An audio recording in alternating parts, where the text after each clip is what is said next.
United States, Donald J. Trump.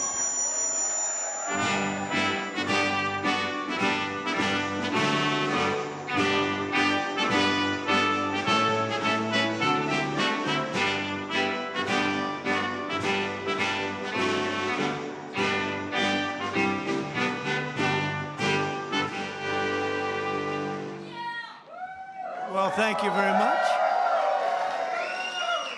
Nice place. I guess you've mostly been here, but you like it a lot better with Trump than you like it with Biden. That I can tell you. That's because you're smart.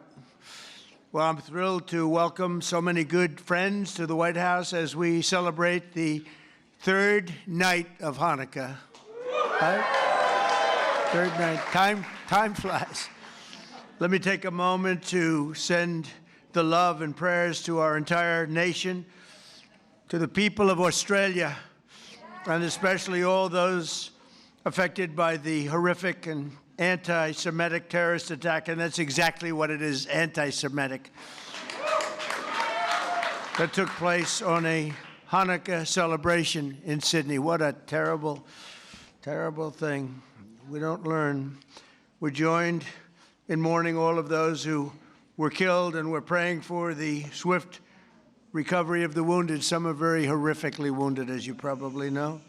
All nations must stand together against the evil forces of radical Islamic terrorism, and we're doing that. Joining us tonight, our Commerce Secretary Howard Lutnick is doing a fantastic job. Representatives Paul Gosar, David Kutzoff, Claudia Tenney, Ronnie Jackson, he was my White House doctor. Ronnie was asked, who is the healthiest of all? Was it Barack Hussein Obama? Was it Sleepy Joe Biden? Or was it Donald Trump? And he said Trump was by far the healthiest. He was the doctor for all three of us, and he said Trump was by far the healthiest. I love him. If he didn't say that, I would have never have talked to him again. Where is Ronnie? Is he here? Ronnie Jackson, what a great legend. Josh Gottheimer's here. Mr. Salt is here, Mike Lawler. He's the only guy could have gotten that for New York. Nobody else. He worked so hard on that. Will you please focus on the midterms, please? Do you mind? Okay. Because you can do it. Jared Moskowitz. Thank you, Jared. Thank you, Jared. Max Miller is here. Great old Max.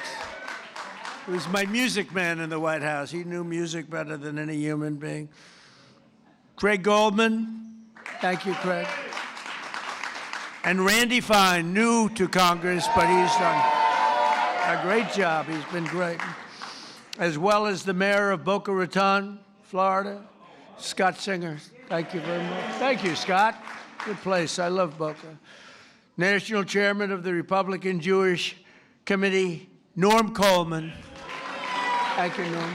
Looking good, Norm. CEO of the Republican Jewish Coalition, Matt Brooks.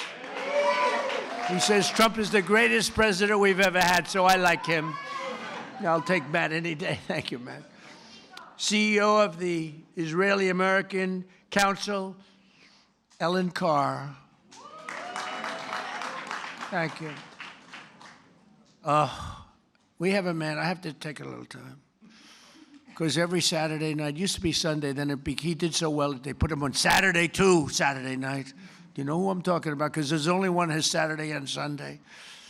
And Saturday is considered Death Valley, but it's not death because of ratings. Nobody gets good ratings.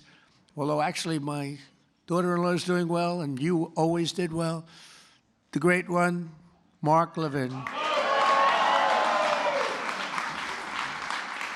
And much more importantly, his much more brilliant wife. Where are you? There you are. Would you come on up here, both of you? Get up here. Get up here. Look, every Saturday, every Sunday, I'm forced to watch television to listen to this guy talk about how frickin' great I am. Because he does like Trump. There's no question about it. Come on up here, Mark. Get up here. Come on up. What a beautiful couple. Did you get lucky? If you weren't a genius, you wouldn't have a wife like this. Mark, say a couple of words. Come here, darling.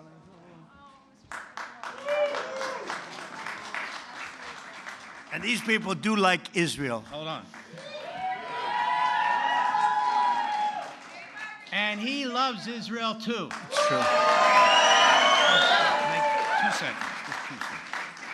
6 years ago, I was up here, and I said, "This is our first Jewish president."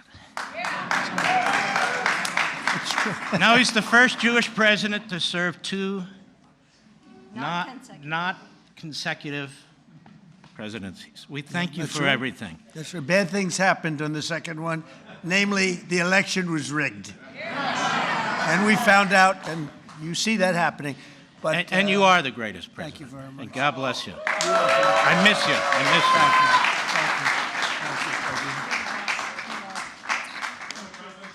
you. Take care of that guy. Take care of that guy.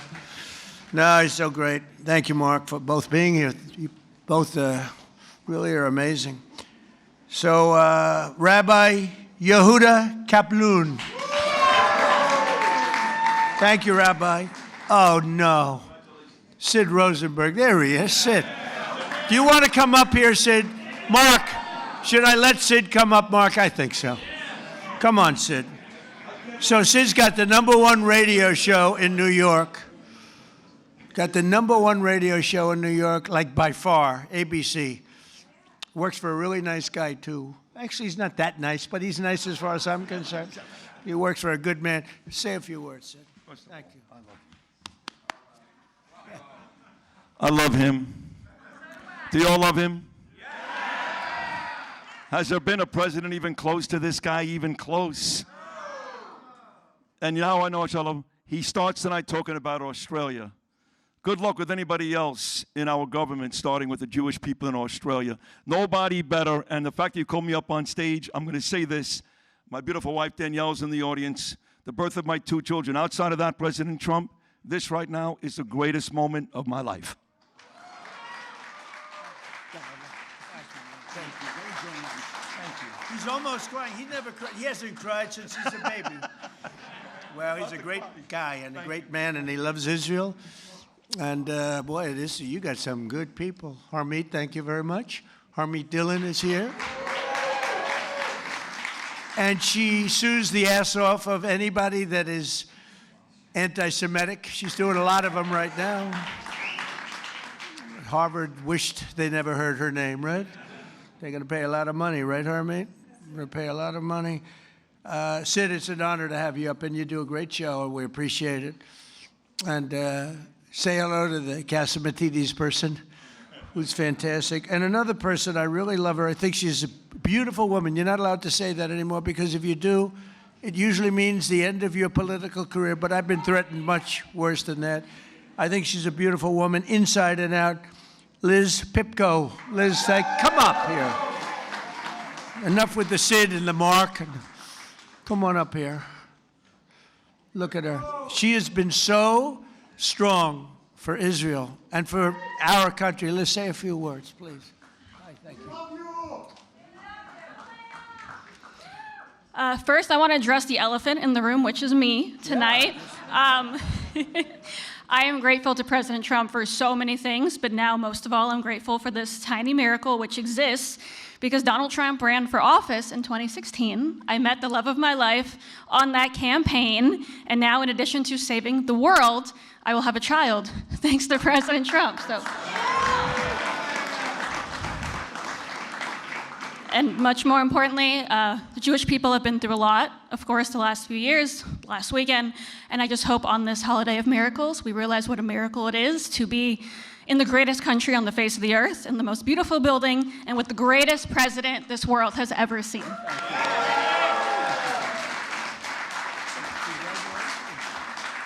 Congratulations. That's right. She was on the campaign, and she was so effective and great. And we always have to remember the ones that have been great in good times and bad. That's why Mark and the people I introduce, because I don't introduce them when they're just sort of good. When they're good, everyone's good. The day after I won the election, they were all, "Sir, I just want to tell you, you're the greatest person I've ever seen. Thank you, sir. I'd love to have dinner sometime. Where have you been for the last 2 years?" We have a lot of those people, mostly those. Jason, how are you, Jason? Jason Greenblatt. Do you know Jason Greenblatt? He worked for me for years. He's a great lawyer. Then he made a lot of money, and he said, I'm getting out. And you focused on Israel, right? That was the focus. He says, I love Israel. I just want to focus on Israel. It's good to see you, Dave. I haven't seen you in a long time, but he was a great lawyer. Here's another great lawyer, David. Good to have you here. Good to have you here, David. And we have another person that's a very special person.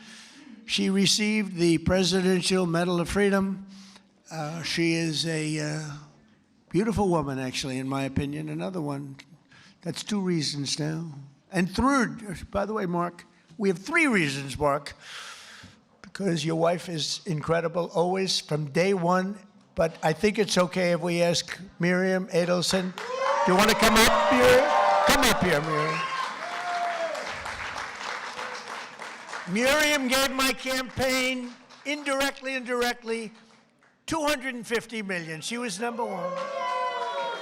When somebody can give you $250 million, I think that we should give her the opportunity to say hello.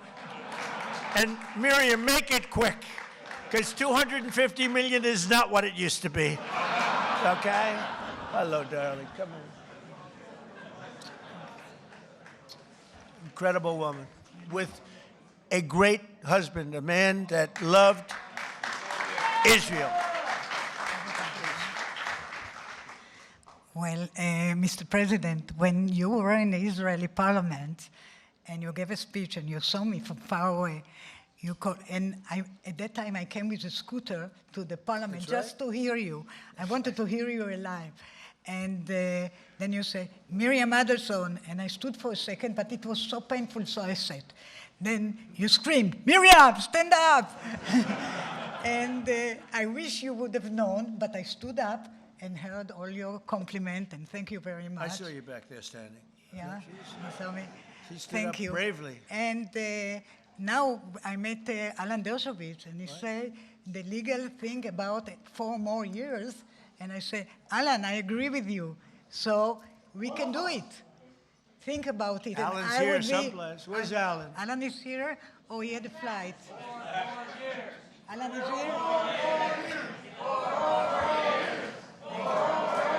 Think about it. Thank you. Maybe I will be the first one who told me, or second. Yeah. She said, think about it. I'll give you another 250. I will give. But her husband, Sheldon, was an amazing guy, and he'd come up to the office, and there was nobody more aggressive than Sheldon. I think I spent more time with him and you, because you usually came up together, but he'd call and say, can I come over, please? I say, Sheldon, I'm president of the United States. It doesn't work that way anymore. It's like maybe tomorrow. How about tomorrow? No, please, just for a little while. And he'd always say 10 minutes. It turned out to be about an hour and a half, right? And what he did is he fought for Israel. That's all he really fought for. He just wanted to take care of Israel. So he was a great guy. He was a fantastic man, and he loved you so much he couldn't see straight. So good. Thank you, darling. Be careful. Be careful. We don't want her falling. You know, when you fall, it's not good for politics. We had a man that fell a lot. I don't want to talk too much because I'll have my day, I'm sure, you know.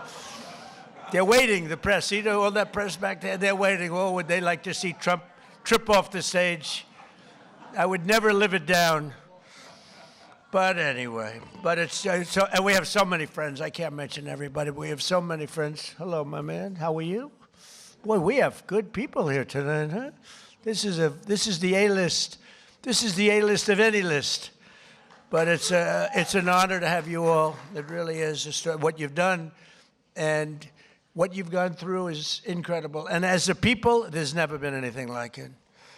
You know, I told Bibi, I said, you know, it's amazing what you've done. Because when you look at the Middle East, you take a map of the Middle East, I said, the land is so small. It's so tiny. It's like hard to believe what you've been able to do. Now, it helped the B-2 bombers that we sent in to wipe out the... we gave them a lot of help. It helped when we were shooting all those drones down from jet fighters. Don't ever let anyone tell you a drone is better than a jet fighter. A drone's very nice. But when you have F-22s circling around them like there's nothing, just shooting the crap out of them out of the air. Don't let anyone convince you that a drone is better than an F-22 or an F-35 or any of that stuff. But they're nice. They're nice. But we had our fighters shooting the hell out of 2,000 drones were launched at Israel, and they were just knocking them out. The only problem, on occasion, they'd run out of bullets. But every one of them took out a drone, and we did a great job. And then we did the best job of all, is we knocked out the Iran nuclear power. And they would have had that, and within a month, I think they would have been a much different story, would have been talking from a much different place. But the story of Hanukkah began more than 2,000 years ago in ancient Jerusalem, when the oppressive tyrant, and they were really oppressive, tried, by the way, a lot of things don't change so much. They'd be oppressive today if you didn't have strength. You need strength, Mark, right? If you don't have strength, and if you don't have a partner with a good president, don't forget you had a president previously that believed in Iran. They ditched the entire world for Iran. That's why they signed the Iran nuclear deal that I terminated immediately. It was the worst deal. And Bibi Netanyahu came over here to beg Barack Hussein Obama not to sign that deal, but he signed it. He signed it. It was a whole different world. And that's why I wonder. I got the highest Jewish vote. Now, I have to say, in Israel, they say I'm at 99%. But over here, I was like at 50. It meant that 50% of the people over here voted for Kamala. Is that possible? Is that even possible, right? So, anyway, but they suppressed the Jewish worship and imposed foreign rules. Are we okay over there? Just want to make sure you're okay. You okay? Good. I want to make sure you're perfect. Okay? Thank you very much, yeah. Yeah, is there a doctor? Get a doctor over there, please, just in case. Go ahead, hop over there, please. Okay? Good. Thank you very much. Everything good? Okay. Great person. Against overwhelming odds, a small band of Jewish fighters rose up to defend the Jewish people's right to worship freely. When they reclaimed the Holy Temple, they found only a single flask of sacred oil, just enough to keep the menorah's light burning for one night. They wanted that light to burn just for one night. Yet, as the story goes, that small flame endured for 8 days. Do you know that story? Does everybody know that story? For thousands of years, the miracle of Hanukkah has reminded us of God's love for the Jewish people, as well as their enduring resilience and faith in the face of centuries of persecution. Centuries. And it continues. It continues. Who would believe this could continue? And it sort of started here with schools and universities, and Harmeet's taking care of that situation very strongly in the Department of Justice, right? Who would believe it? But we're grateful to be joined by another reminder of that unbreakable strength, two courageous survivors of the Nazi Holocaust, Jerry Worotsky and Michael Bornstein. Where are they? Where are you guys? Well, you look good. You look better than I do. You look fantastic. Jerry was only 9 years old when the Nazis invaded Poland. He lost both of his parents in the camps, but refused to let their murder defeat him. After the war, he came to New York, where he had an incredibly successful career, became very successful, and became a good friend of Melanie and myself. And I want to thank you, Jerry, and that's incredible what took place. Thank you very much. Thank you, Jerry. Thank you very much. And Michael Bornstein lost both his father and mother in Auschwitz when he was just a very young man, a toddler actually. Through the love and sacrifice of other family members, he managed to survive and reunite with his mother in later years. They would come to America, where Michael received a scholarship to college and eventually earned a PhD in chemistry and became one of the most brilliant chemists anywhere around. So Michael and Jerry, I want to just thank you. We're honored to have you. This whole group of people are very honored to have you both. Thank you very much. Thank you. Thank you very much. Thank you, Michael. As President of the United States, I will always support Jewish Americans, and I will always be a friend and a champion to the Jewish people. I have been. And I will say, you know, if you go back 10, 12, 15 years ago at the most, the strongest lobby in Washington was the Jewish lobby. It was Israel. That's no longer true. You have to be very careful. You have a Congress in particular which is becoming anti-Semitic. You have AOC +3. You have those people, Ilhan Omar, she hates Jewish people.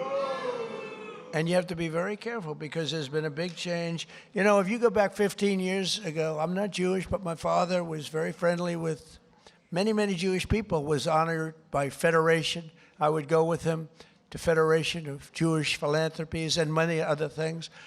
And we grew up respecting and loving Jewish people. You know, you don't even think about it. In Brooklyn and Queens mostly.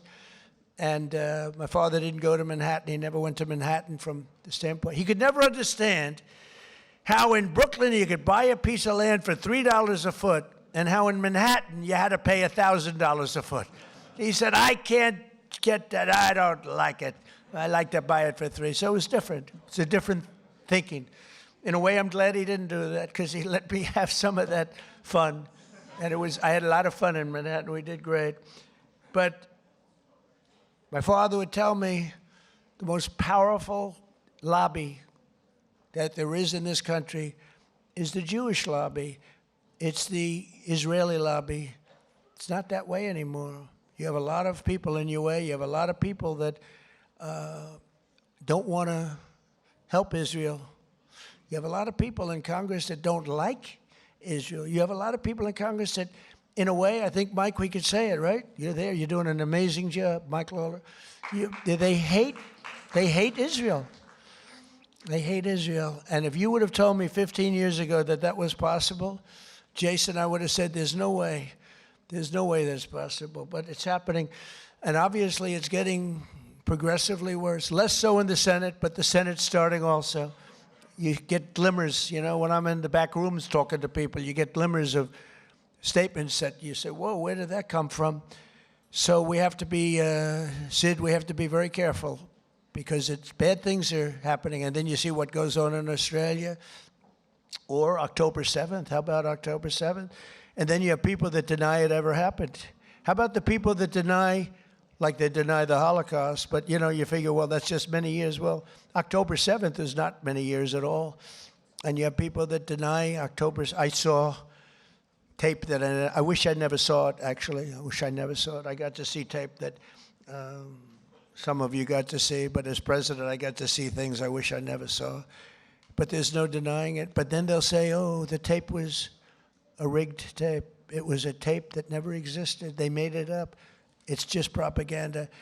I don't know if they believe it. I don't think they believe it, but you have to be very, very careful. Bad things are happening, and we're not going to let that happen. While I'm president and the DOJ and Harmeet, we're not going to let it happen, but please be vigilant and careful because you have some bad people that are now in Congress that were unthinkable to be in Congress 12, 13, 14 years ago, 15 years ago. Within days of taking office, I signed a historic executive order to combat the vile scourge of anti-Semitism, as you know. It's the strongest executive order of its kind ever signed.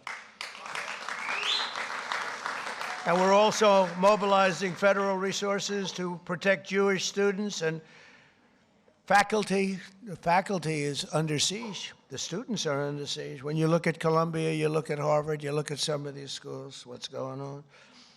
But the faculty on campuses across America and are deporting foreign jihadist sympathizers and terrorist supporters at record levels. We're deporting them. We're not putting them in jails. We're deporting them. I terminated the disastrous Iran nuclear deal. And this summer, We obliterated Iran's nuclear program like nobody's ever seen. And even that, CNN fake news, they're back there. The camera's roaring. The light will go off in any second now. They hate when I mention their name because they know it's only bad because they're crooked as hell. They're fake news, you know, the term. I think it's one of my better terms, Sid, right?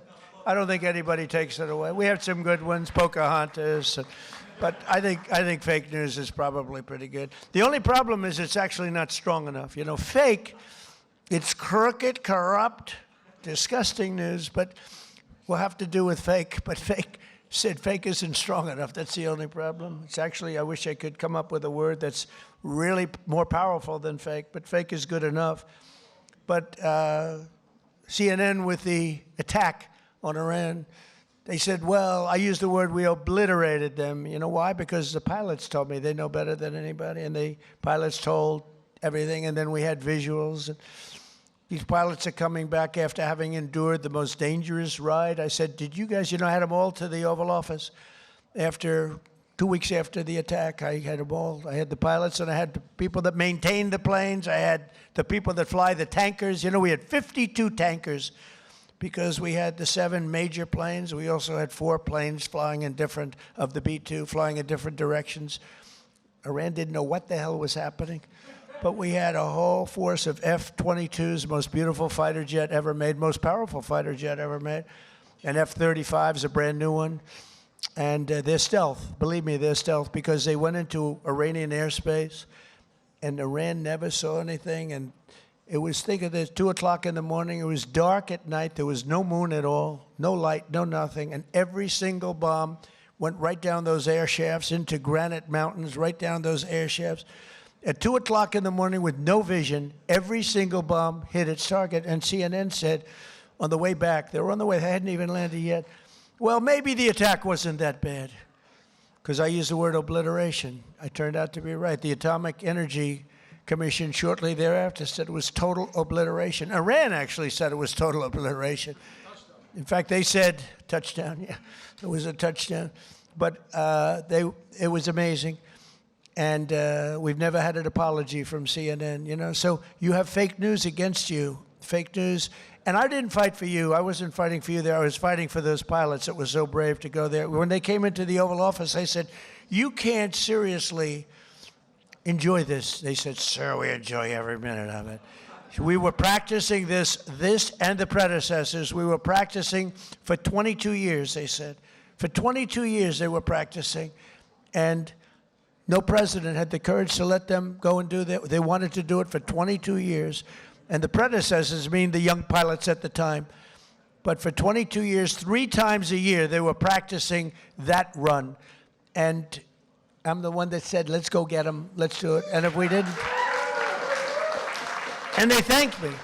But I did say to the pilots, enough is enough. I said, do you really like being in that plane when they're waiting for you? They know you're coming, it's dark, it's cold, it's everything is, and you're in a plane, and there are bullets flying all over the place, sir. I wouldn't trade this for anything in the world. Can you believe these people? And I love you people, but I'm not getting in that plane. I love you guys, but these people are unbelievable. The talent they have, the way they can fly those things, the way they can aim it at a target in the dark of night, the darkest you've ever seen. They wanted to be as dark as possible. They didn't want anything. And the only time anybody could see those planes was when those bomb chutes open up, because it becomes totally unstealth when it goes. I explained that to Mark Levin once. You're going in, you go like this, and as soon as it goes like this, for some reason, the plane is totally visible, not good. And I watched it happening, and it's like I'm sitting home watching it. It's amazing. The Situation Room is an amazing place. But I watched him go, bing, bing. It went bing, bing, and 2 massive 100,000-pound bombs come pouring out. And the job they did was incredible. I mean, compare that to, I thought he was a nice man, but compare that to the Jimmy Carter attack on Iran. That was not good, with the helicopters and the men running all over the place trying to get the hell out of there. This was not good. This was the single greatest military attack that anyone's ever seen. And that sort of put an end to, we helped Israel very much, as you know, with their attacks on Iran before that, but that really put an end to it because they were about a month away from having a nuclear weapon. I officially recognize the true capital of Israel and opened the American embassy in Jerusalem. Is Julie good? She right? Where's Julie? Oh, good. I thought it was you that went down. It wasn't you? Oh, good. I was worried about, I didn't care about anybody else. I said, is Julie in trouble? I thought it was you. Good. It's somebody else. I wish them good luck, but I don't want that to happen to Julie. That's Mark's wife, by the way. And we love Julie. But I didn't see Julie ever going down. She's like a rock, right? Mark, she's a rock. I wouldn't want to have her as my enemy. She was also a great lawyer, by the way. I also recognize the Israeli sovereignty over the Golan Heights. Right? And that's one they didn't even ask me. Even Sheldon, who is the most aggressive human being there is in the entire world, this incredible woman, although she had total control. He was aggressive with everybody, but Miriam, he wouldn't play games with Miriam, but he was actually a sweetheart. But he never even asked me about the Golan Heights because he said, that's a step too far. I actually gave it because I called up. I heard so much about Golan Heights. From Jason Greenblatt, I heard it, from so many people. And I actually asked David Friedman. I said, he was the ambassador at the time, good guy. He said, and by the way, Mike Huckabee's doing a great job now. Two good ones, two very good ones. But I asked David Friedman, I don't know if David's here, but I asked him because he is so Israel-oriented. I mean, he's great. I said, David, tell me about Golan Heights in 5 minutes or less. You know, I'm taking in like 1,000 years of history in 5 minutes. I said, give it to me in 5 minutes or less. And after about 2 minutes, I said, I understand. You need it so badly for so many other reasons. You need it for defense. You know, in the old days, before we had all the sophisticated radar and all the things, it was everything because you were up high. But I learned enough, and I signed the Golan Heights, the rights to the Golan Heights over to Israel. Nobody thought that was possible to get. They've been working on it for 70 years, Mark. 70 years. You know, planes would fly into places that have meetings that would last 2-3 days. All they talked about was the Golan Heights, right, Jason?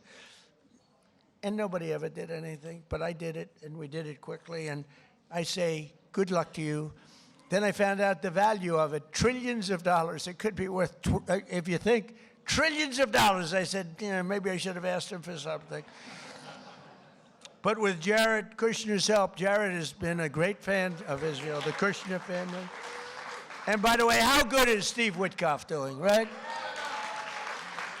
You know, I got Steve involved in Russia, Ukraine, and the Middle East. We have, by the way, bottom line, we have legitimate peace in the Middle East. You know, you may have a little outbreak every once, but we have 59 countries all signed on.